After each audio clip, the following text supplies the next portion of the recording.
ঠাকুর বলছেন কাশিতে দেহ রাখলে মারা গেলে সবাই শিব হয়। একটা একটা করে সবই খেতে শুরু খাচ্ছে, খেতে খেতে খেতে খেতে প্রচুর খেয়ে নিয়েছে, প্রচুর খাওয়া হয়ে গেছে। তখন ঠাকুর বলছেন ওই সারই আপনারে বিশ্বনাথের মন্দির অবধি পৌঁছায় দেওয়া গেছে। নমস্কার, শ্রী ঠাকুরের লীলা কাহিনী নিয়ে আজকে আরও একবার আপনাদের সাথে আছেন শ্রী রামনারায়ণ বাবু আর সঙ্গে আমি রতন।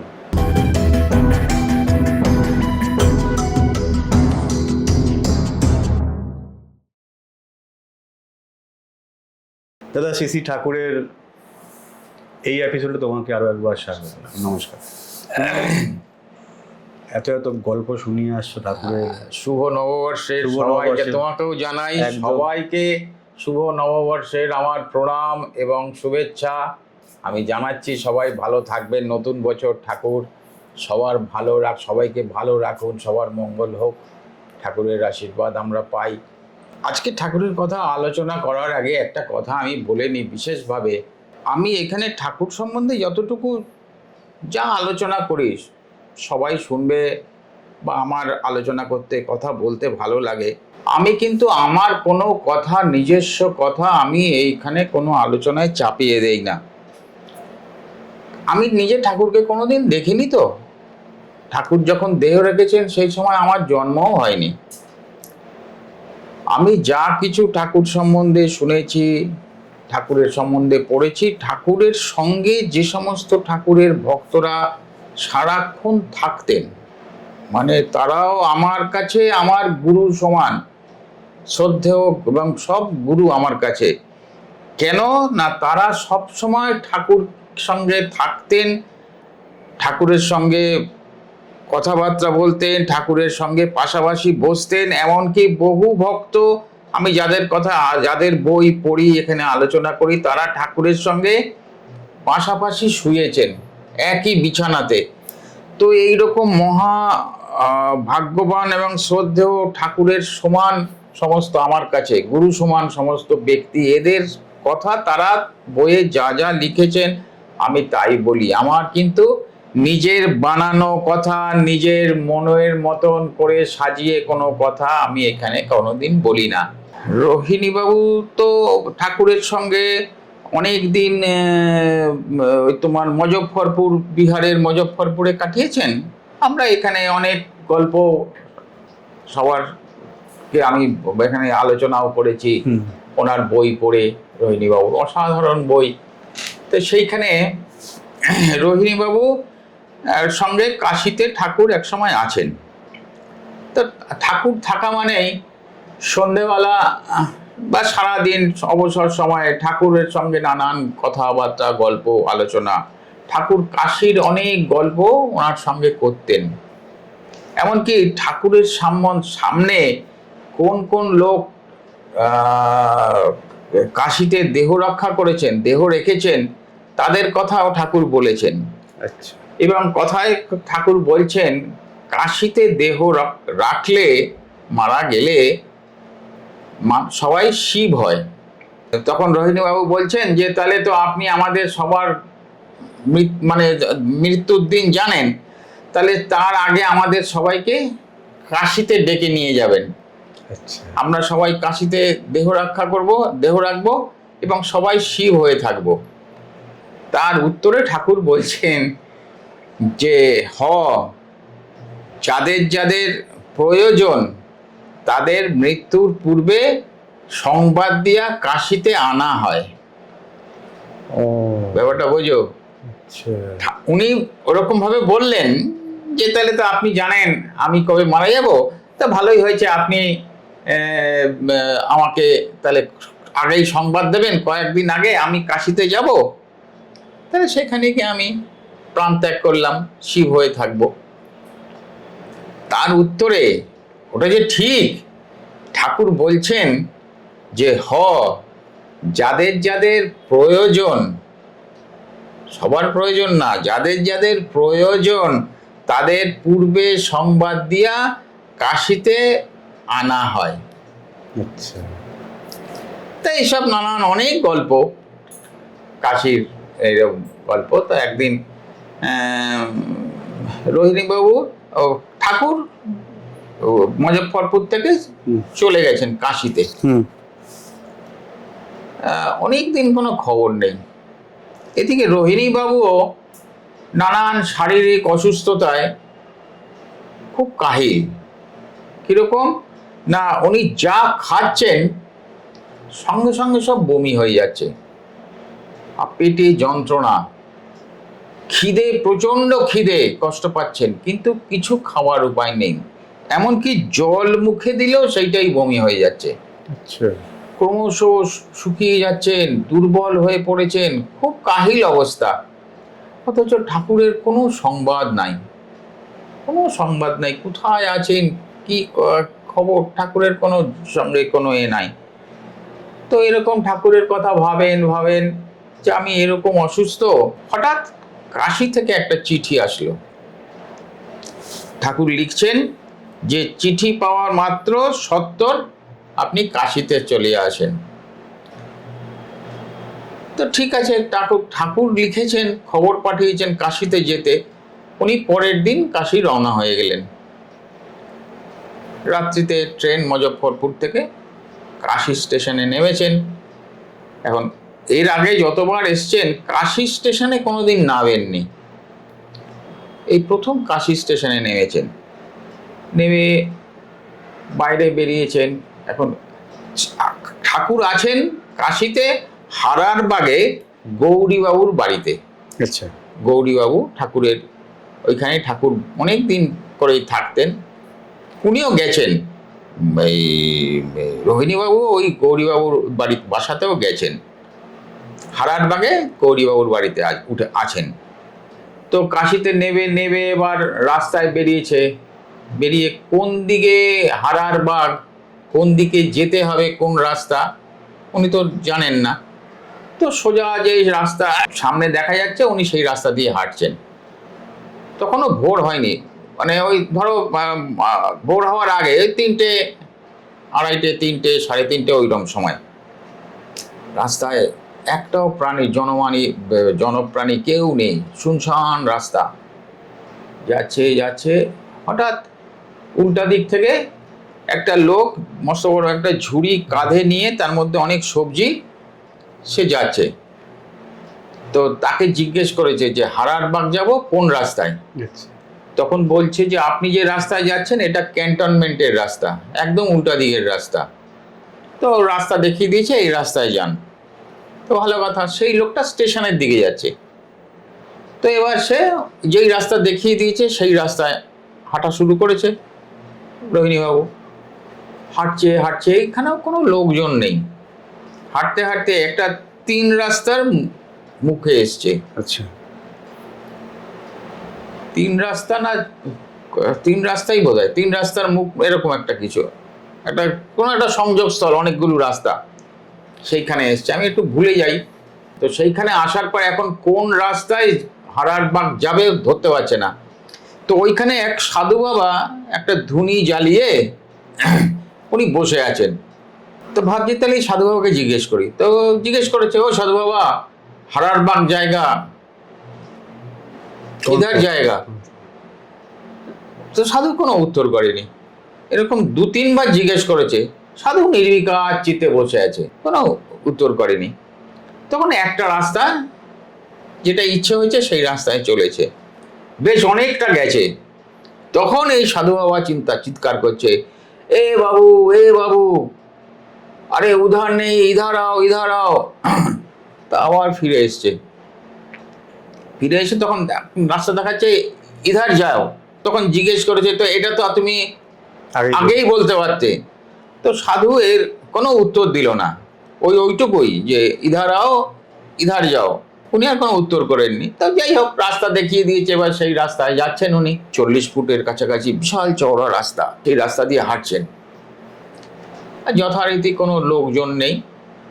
বেশ কিছু দূর গেছেন, গিয়ে দেখছেন রাস্তার একধারে একটা প্রকাণ্ড ষাঁড় আর একটা ছোট সাদা ষাঁড়ের সঙ্গে ভয়ঙ্কর লড়াই হচ্ছে তা দুজনের মধ্যে। আচ্ছা, রাস্তার মাঝখানে? না, একটা সাইডে, রাস্তার একটা ধারে। আচ্ছা। তো রোহিণীবাবু ওটা দেখে, তো ওরা যেই ধারে উল্টো দিক থেকে রাস্তার, ও আস্তে আস্তে আস্তে আস্তে ওই দিক দিয়ে যাচ্ছে, ক্রস করছে রাস্তা। ক্রস করছে। অনেক চওড়া রাস্তা তো, ধরো এইখানে ষাঁড়রা লড়াই করছে, উনি ওই রাস্তা দিয়ে ওই দিক দিয়ে যাচ্ছেন। হঠাৎ ওই বড় ষাঁড়টা রোহিণীবাবুকে দেখে ওনার পিছনে ধাওয়া করেছেন। আচ্ছা। ও প্রচন্ড জোরে দৌড়াতে ছুটতে শুরু করেছেন, তাড়া করে এসছেন। এখন প্রাণ ভয়ে রোহিণীবাবু উনি প্রাণের এতে উনিও ছুটছেন, দৌড়াচ্ছেন, সারও পেছনে পেছনে দৌড়াচ্ছে। সারও ছুটছে আর ফোঁস ফোঁস করছে, ছুটছে ছুটছে, কোন রাস্তা দিয়ে যাচ্ছে, কোন এই গলি ওই গলি, ওইখানে সেইখানে, কোনো জায়গায় সার যথারীতি পিছনে। আর ভাবছে যে এই আর কিছুক্ষণ আর বেশি পারবো না দৌড়াতে, সার একদম শিং দিয়ে এফোর ওপর শেষ করে দেবে। আর প্রাণের এতে দৌড়াচ্ছে তাগিদে, ছুটতে ছুটতে ছুটতে। আর কোনো রোগ নেই রাস্তায় যে কাউকে জিজ্ঞেস করবো এতটা দৌড়াচ্ছি, এই গলি সেই গলি, এই রাস্তা সেই রাস্তা করছি, কোনো লোক নেই। আচ্ছা। হঠাৎ একটা বেশ একটা উঁচু জায়গা, দৌড়িয়ে সেইটার ওপর উঠেছে। উঠে তাকিয়ে দেখছে নিচে, একটু নিচে আরেকটা রাস্তা যাচ্ছে। তো উনি ওই উপর থেকে লাফ দিয়ে পড়েছেন নিচে। ওই রাস্তাটা? হ্যাঁ, নিচের রাস্তাটায় লাফ দিয়ে পড়েছেন। লাফ দিয়ে পড়েছেন যখন, তখন দেখছি যে এটা কোথায় এলাম, দেখছে সামনেই হনুমান মন্দির। তাহলে বিশ্বনাথ ঘাটের কাছেই এসে গেছি, হনুমান মন্দির। তখন ওইখানে বসে হাঁপিয়ে গেছে, তো দম তো বেরিয়ে যাওয়ার জোগাড়, ঘেমে নে জল, তো ওইখানে ধপ করে বসে পড়েছেন। আর শরীরে শক্তি নেই। বসে বসে বসে বসে একটু ধাতস্থ হওয়ার পরে উনি হাঁটতে হাঁটতে হাঁটতে হাঁটতে হাঁটতে হাঁটতে বিশ্বনাথ ঘাটে এসছেন। এসে গঙ্গার ঘাটে অনেকক্ষণ বসে একটু জিরিয়ে নিয়ে শান্ত হয়েছেন। এবার ভোরের আলো, সূর্য আস্তে আস্তে দেখা দিচ্ছে, ভোরের আলো ক্রমশ ফুটছে। তো উনি এবার যথারীতি গৌরীবাবুর বাড়ি হারার বাগ, ওই রাস্তা তো ওনার চেনা, আস্তে আস্তে আস্তে আস্তে আসছেন। আর ভাবছেন যে না, আমি দরজা না খোলা অবধি আমি কাউকে ডাকবো না, আমি বাইরেই বসে থাকবো। যখন হারার বাগে গৌরীবাবুর বাড়িতে ওই সদর দরজার কাছে এসছেন, দরজা যথারীতি বন্ধ। তো ভাবছেন বাইরেই বসে থাকি। যখন একদম সামনে এসছেন তখন খুটখাট করে আওয়াজ হচ্ছে। দরজা খুলল, খুলে ঠাকুর স্বয়ং দাঁড়িয়ে আছে। বলছেন আসেন, খুব স্বাভাবিক গলা, আসেন। তো রোহিণীবাবু ঘরে ঢুকেছেন, ঢুকে ঠাকুরকে প্রণাম করেছেন। ঠিক আছে। তারপরে একটু সকাল ভালো হাওয়াতে বলছেন যে যান হাত মুখ ধুয়ে আসেন, হাত মুখ ধুয়ে আসেন, অশোকবাবুর বাড়িতে চা খাওয়ার নিমন্ত্রণ। তখন রোহিণীবাবু বলছেন সর্বনাশ, আমার এই রকম সাংঘাতিক শরীরের অবস্থা। বলছে না চলেন, যখন নিমন্ত্রণ করছে তখন যাইতেই হবে, কিছু খান বা না খান কিন্তু সেখানে যাইতেই হবে, নিমন্ত্রণ করেছে তো। এখন এই যে অশোকবাবু, অশোক বন্দ্যোপাধ্যায়, আচ্ছা, উনি রোহিণীবাবুর খুব পরিচিত এবং মজফ্ফরপুরে ঠাকুরের দর্শনে বার কয়েক উনি মজফ্ফরপুরে রোহিণীবাবুর বাসায় এসেছেন। তো সূত্রে রোহিণীবাবুও খুব পরিচিত। তো যাই হোক, ঠাকুরের সঙ্গে বাধ্য হয়ে ওই 8টা সাড়ে 8টা নাগাদ গেছে। ওনার দোতলা বাড়ি, উনি ওইখানে থাকেন। উনি অরিজিনালি বিক্রমপুরের লোক, যাই হোক। তো ওইখানে ওনার দেশেরই একজন বিধবা মহিলা ওনার দেখাশোনা করেন। উনি এসে ঘরের মধ্যে একটা আসন পেতে দিয়ে গেলেন। তো ঠাকুর বললেন বসেন আসেন। রোহিণীবাবু বসেছেন, আর ঠাকুর একটা চৌকিতে বসেছেন। তারপরে ওই মহিলা এক থালা লুচি, গরম গরম লুচি, কতগুলো বেগুন ভাজা, গরম গরম বেগুন ভাজা, কিছু চপ, কাটলেট, এইসব নিয়ে এসছে, তরকারি এইসব সাজিয়ে দিয়েছে। তো উনি ভাবছেন সর্বনাশ, এ তো এখন খেতে শুরু করলেই বমি আরম্ভ হয়ে যাবে, আর এদিকে অত্যন্ত লোভনীয় খাবার। এবার উনি ভাবছেন যে সর্বনাশ করেছে, এ তো এখন মুখে দিলেই বমি আরম্ভ হয়ে যাবে। তো বসে আছেন, তখন অশোকবাবু বলছেন খান। বসে আছেন কেন, খাবেন না? তখন ঠাকুর বলছেন খান। তখন বলছে আমার এ তো এরকম শরীর। বলে কিছু হইব না, আপনি খান, খাওয়া শুরু করেন। ঠাকুর বলেছে। এবার উনি একটা একটা করে একটু একটু করে ভয়ে ভয়ে খেতে শুরু করেছেন। খেতে খেতে খেতে খেতে প্রত্যেকটাই অত্যন্ত উপাদেয়, অপূর্ব হয়েছে। উনি সব খেয়ে নিয়েছেন। খেয়ে নিয়ে আমার এখন খেতে ইচ্ছা করছে শুনুন। এবার খেয়ে ভয়ে ভয়ে ভাবছেন যে এই সর্বনাশ। তো যাক, যা খাওয়া হয়েছে, দুপুরেও আমার আর কিছু খাওয়ার লাগবে পেট না। ভরে গেছে। এই যা খেয়েছি যথেষ্ট, আর আমি তো অসুস্থ, তো যা খাওয়া হয়েছে যথেষ্ট। ঠাকুর বলেছেন খেয়েছি, আর কিছু খাইতে লাগবে না। তো যাই হোক, আবার ফিরে এসছে ওই গৌরীবাবুর ওইখানে। গৌরীবাবুর ওখানে ফিরে আসার পরে বেশ কয়েকজন ওখানে হিন্দিভাষী লোক, তারা ঠাকুরের দর্শনে এসছেন। ঠাকুর তাদের সঙ্গে ঘরে নানান আলোচনা করছেন। তো রোহিণীবাবু গৌরীবাবুর রান্নাঘরে, গৌরীবাবু রান্না নিজেই সপাক করে খান। উনি ওই রান্নাই ঠাকুরকে ভোগ দেন, ওটাই উনি খান, নিজেই সব করে। তো গৌরীবাবুর ওই রান্নাঘরে এসে রোহিণীবাবু বসে বসে গল্প করছেন, আর এই শরীরের শারীরিক এই সমস্ত কথা বলছেন, এই ভুগছি, এই হচ্ছে, আর যা খেয়েছি আর আমাকে খাইতে হবে না। তো গৌরীবাবু কোনো উত্তর দিচ্ছেন না, মিচকি মিচকি হাসছেন। এই করতে করতে বেলা 12টা যখন বেজেছে, তখন ঠাকুর রোহিণীবাবুকে বলছেন যান গঙ্গায় গিয়া স্নান করে আসেন। স্নান করে আসেন। তো স্নান করে এসছে যখন, তখন বলছে চলেন, দুপুরে রামদাসবাবুর স্ত্রী আপনাদের নিমন্ত্রণ করছে। বলছে অসম্ভব, আমি সকালে যা খেয়েছি, ভোজন করেছি, আমার আর দুপুরে কিচ্ছু না, দরকারই নাই। তখন বলছে না, তা হইতে পারে না, নিমন্ত্রণ যখন করছে আপনারা সেইখানে যাইতেই হবে, খান বা না খান সেটা আপনার। আর এই রামদাসবাবুর স্ত্রী আপনার কাছে কত কৃতজ্ঞ। ঠাকুর বলছেন ওনাকে, বাবুকে, যে এই রামদাসবাবুর স্ত্রী আপনার কাছে কত কৃতজ্ঞ। মানে ওই রামদাস পাল তো এসে, আমি বলেছিলাম বোধহয় এখানে আলোচনাতে, যে ওই রোহিণীবাবুর বাড়িতে 1 মাস ছিলেন। উনি ঘিয়ের ব্যবসা ছেড়ে দিয়েছিলেন, সাধু মানে সাধনের লাইনে চলে গিয়েছিলেন। সেই রোহিণীবাবুর কাছেই সব কিছু এ করে দেখে বুঝে জেনে উনি গিয়ে আবার ঘিয়ের ব্যবসা করেছেন। তো রামদাসবাবুর স্ত্রী আপনার কাছে খুব কৃতজ্ঞ, তো সেখানে আপনাকে যাইতেই হবে। তো খুব অনিচ্ছা সত্ত্বেও দুপুরবেলা এসেছেন। পরে রামদাসবাবুর স্ত্রী ওই মেয়ে আপ্যায়ন করে ওপরে নিয়ে গেছে, নিয়ে গিয়ে বসিয়েছে, আসন পেতে জলের গ্লাস দিয়ে গেছে। দিয়ে তখন ঠাকুর যথারীতি একটা খাটের ওপর বসে বলছেন বসেন, ওইখানে বসেছে। এবার খাওয়ার আসতে শুরু করেছে। ওই রামদাস বাবুর স্ত্রী একটা একটা করে নিয়ে আসছেন, ঘি ভাত, সাদা ভাত, মাছ, মাংস, কাটলেট, চপ, নানান রকম মিষ্টি, সব সাজানো ওইখানে।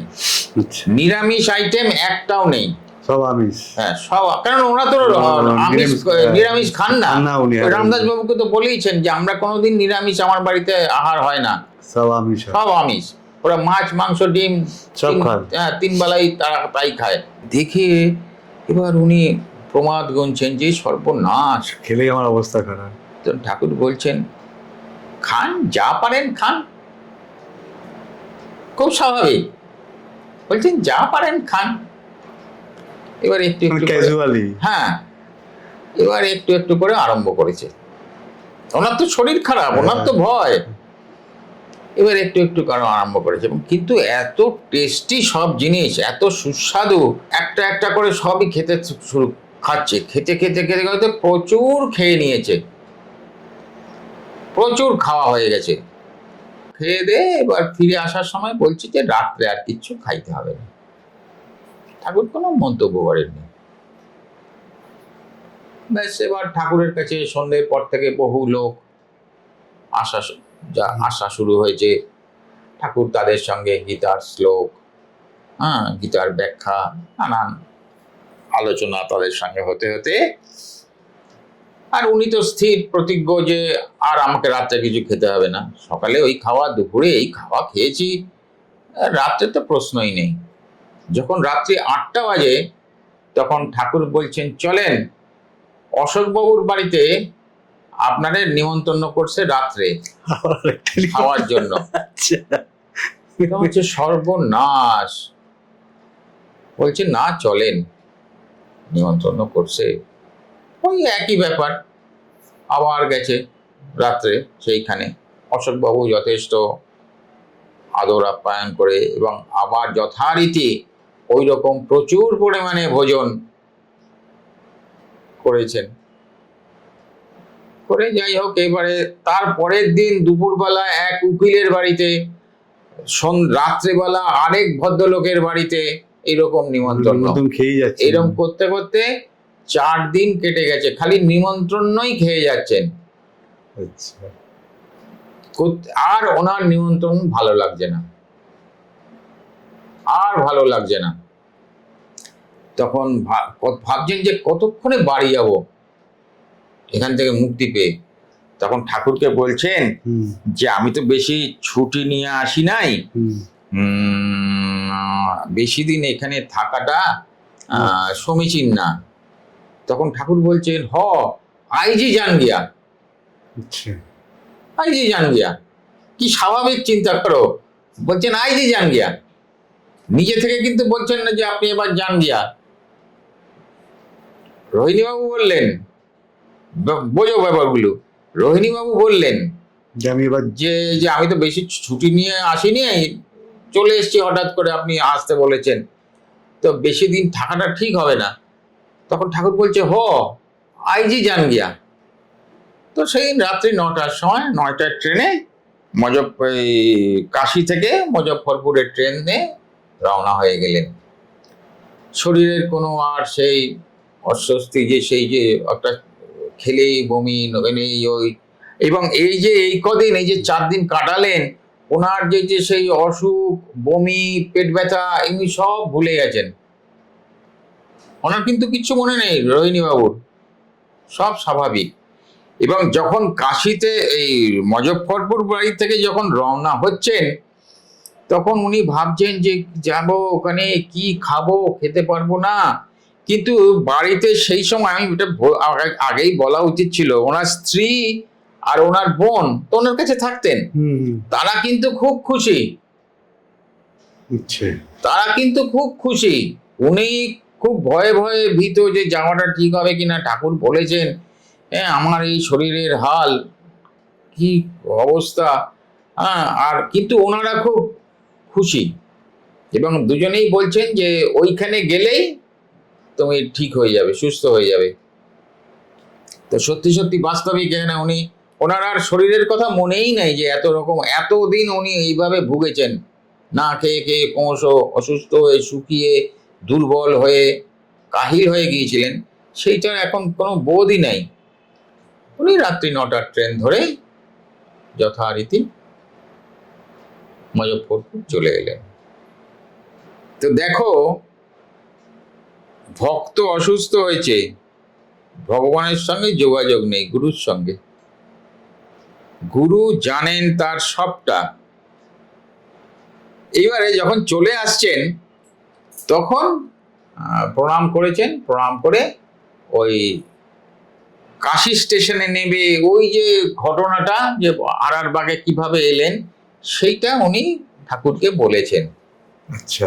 তখন ঠাকুর বলছেন, ওই সারই আপনারে বিশ্বনাথের মন্দির অবধি পৌঁছায় দেওয়া গেছে। ওই যে ষাঁড় তাড়া করেছিল পেছনে, এবং উনি উদ্ভ্রান্তের মতন ছুটছেন প্রাণ ভয়ে, এই গলি ওই গলি, এই রাস্তা সেই রাস্তা, এই যে ছুটেছেন, ষাঁড় কিন্তু ওকে রাস্তা দেখাচ্ছে। আচ্ছা, যে বললেন, ঠাকুর বলছেন ওই ষাঁড়ই আপনারে বিশ্বনাথের মন্দিরের পৌঁছায় দেওয়া গেছেন। তখন রোহিণীবাবু বলছেন যে আমি তো বিশ্বনাথের মন্দিরে পৌঁছায় আসি নাই, আমি তো একটা গম্বুজের উপরে উঠছিলাম, মসজিদের উপরে, ওটা একটা মসজিদ।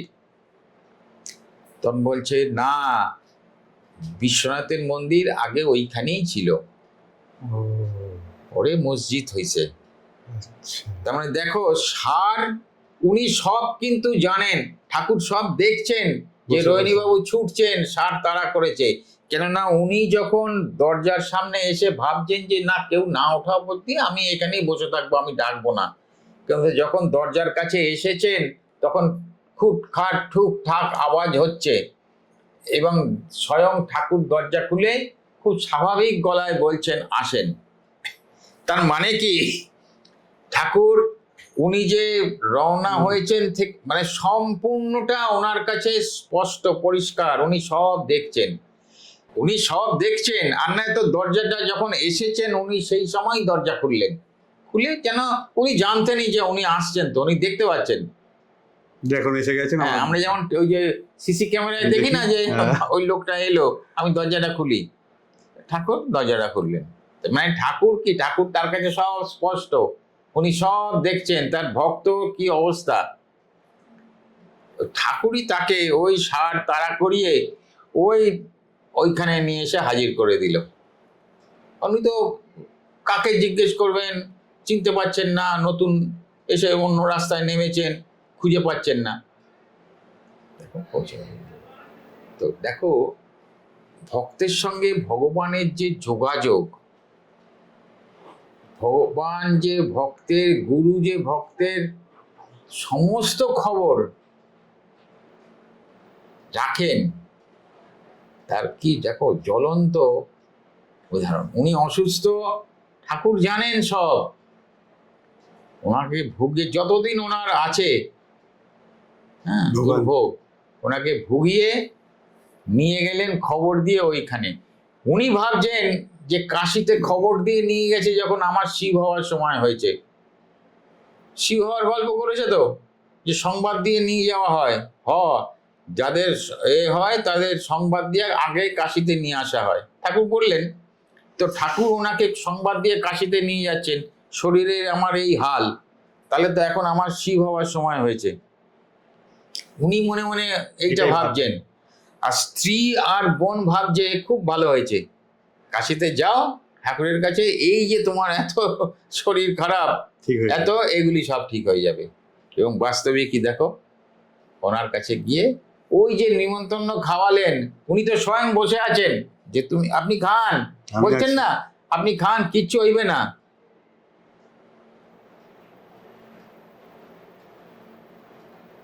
ওনার অসুস্থতা সমস্ত তো উনি দূর করে দিলেন, নিয়ে সব শেষ করে করে দিলেন, ওনাকে সুস্থ করে কাশি পাঠিয়ে দিলেন। তো ঠাকুরের দেখো ভক্তের সঙ্গে এই যে যোগাযোগ, উনি যে সবসময় বলতেন যে আপনাদের সমস্ত নিঃশ্বাস প্রশ্বাস আমার চতুর্দিকে ঘোরে, আমি সব দেখতে পাই, এড়ানোর জো নেই, এরকম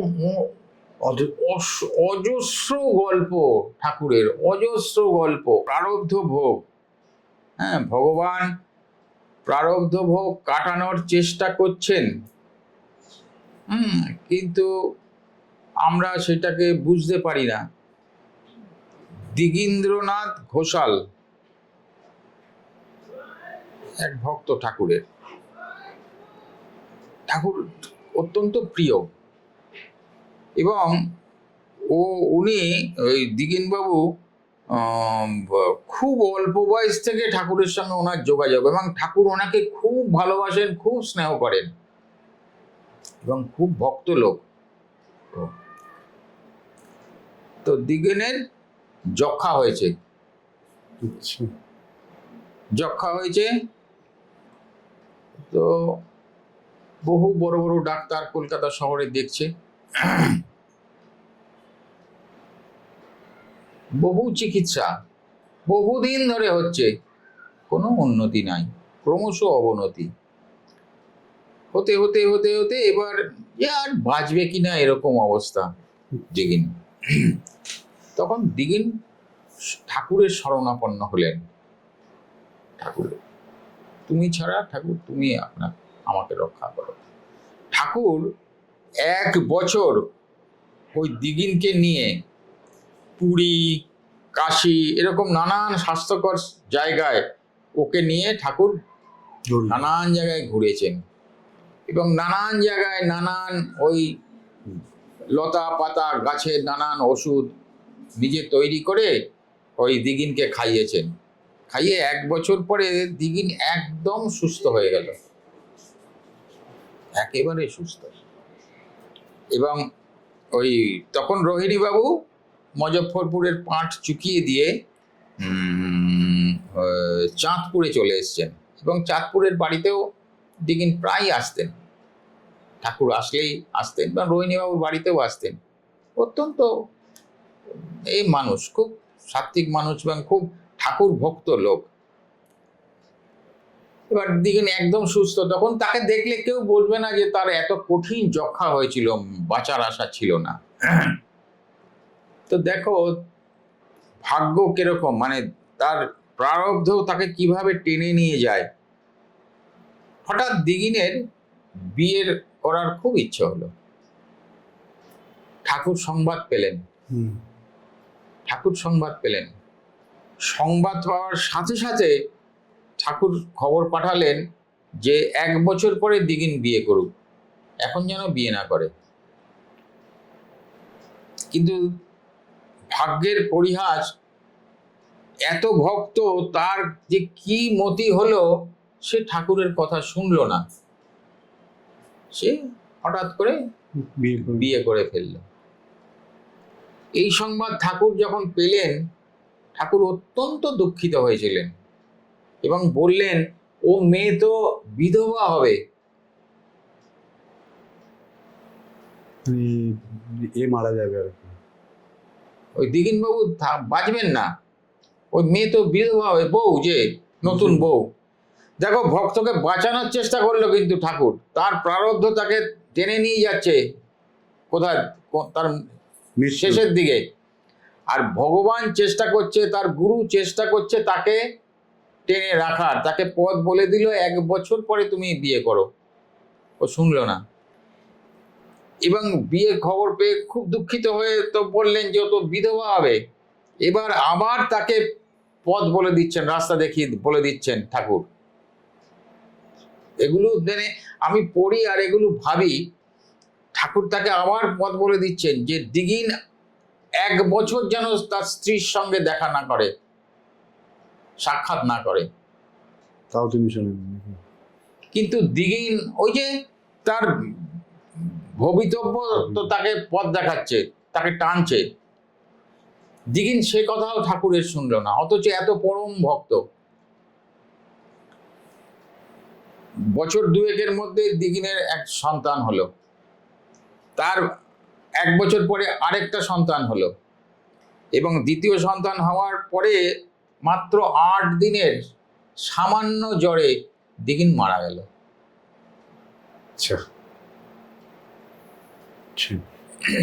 দেখো ভগবান চেষ্টা করছে, তাকে পথ দেখিয়ে দিচ্ছে, যদি তাকে রক্ষা করা যায়, যদি তাকে রক্ষা করা যায়।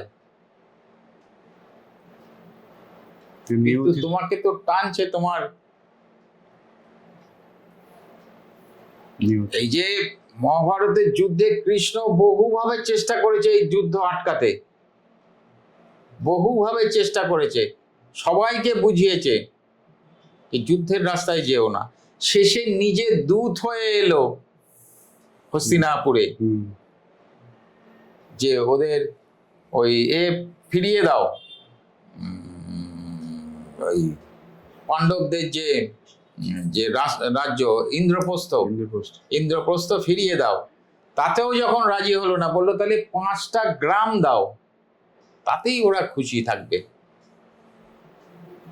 আমি ওদের হয়ে বলছি কিভাবে চেষ্টা করছে যে ধ্বংস। উনি তো সব জানেন, ভগবান সব জানেন, সব দেখছেন যে সবাই মৃত থাকবে, কেউ জীবিত না। আটকানোর চেষ্টা করছেন কিন্তু রাখতে পারলেন না। তার কারণ দুর্যোধনকে তো ধ্বংসের দিকে টানছে, তার প্রারব্ধ তাকে তো শেষ করতেই হবে।